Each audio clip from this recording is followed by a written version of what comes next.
ನಮಸ್ಕಾರ ಎಲ್ರಿಗೂ, welcome back to my channel ಮನೆ ಮನೆ ಕೈ ರುಚಿ. ಇವತ್ತು ನಾನು ಒಂದು ಸಾಂಪ್ರದಾಯಿಕವಾದ ಸಿಹಿ ಕಾಶಿ ಹಲ್ವಾ ಮಾಡೋದನ್ನು ತೋರಿಸ್ತಾ ಇದ್ದೀನಿ.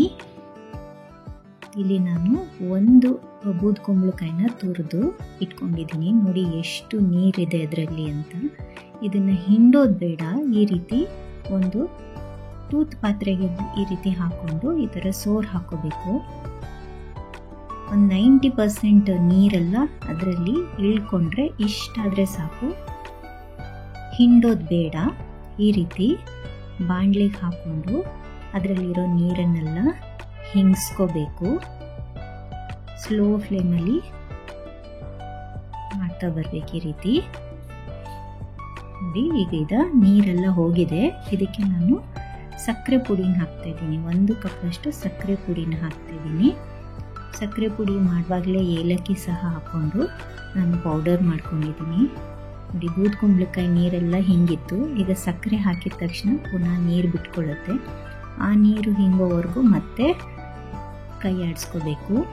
ಇದಕ್ಕೆ ಕೇಸರಿ ನೆನೆಸಿದ್ದು ಹಾಲು ಸಹ ಹಾಕ್ತಾಯಿದ್ದೀನಿ. ಸುಮಾರು ಒಂದು 10ರಿಂದ 15 ನಿಮಿಷ ನಾನಿಲ್ಲಿ ಈ ರೀತಿ ತಿರುಗಿಸ್ಕೊತಾ ಬರ್ತಾಯಿದ್ದೀನಿ.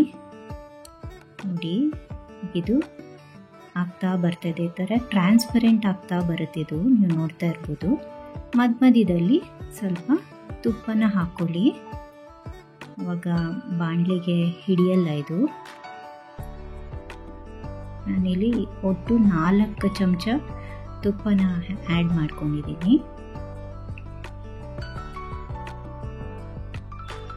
ನೋಡಿ, ಈ ರೀತಿ ತಳ ಬಿಟ್ಕೊಳ್ತಾ ಬರುತ್ತೆ. ಈಗಿದಾಗಿದೆ.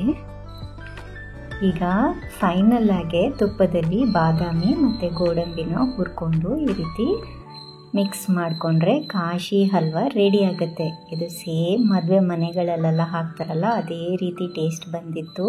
ತುಂಬ ಚೆನ್ನಾಗಿತ್ತು. ಖಂಡಿತ ಟ್ರೈ ಮಾಡಿ. ಹಾಗೆಯೇ ಹೇಗೆ ಬಂತು ಅಂತ ಕಮೆಂಟ್ ಸೆಕ್ಷನಲ್ಲಿ ತಿಳಿಸಿ. ಹಾಗೆಯೇ ಈ ವಿಡಿಯೋ ನಿಮಗೆ ಇಷ್ಟ ಆಗಿದ್ದಲ್ಲಿ ಪ್ಲೀಸ್ ಲೈಕ್ ಮಾಡಿ, ಶೇರ್ ಮಾಡಿ ಮತ್ತು ಸಬ್ಸ್ಕ್ರೈಬ್ ಮಾಡಿ ಅಂತ ಹೇಳ್ತಾ, see you in the next video. Happy cooking.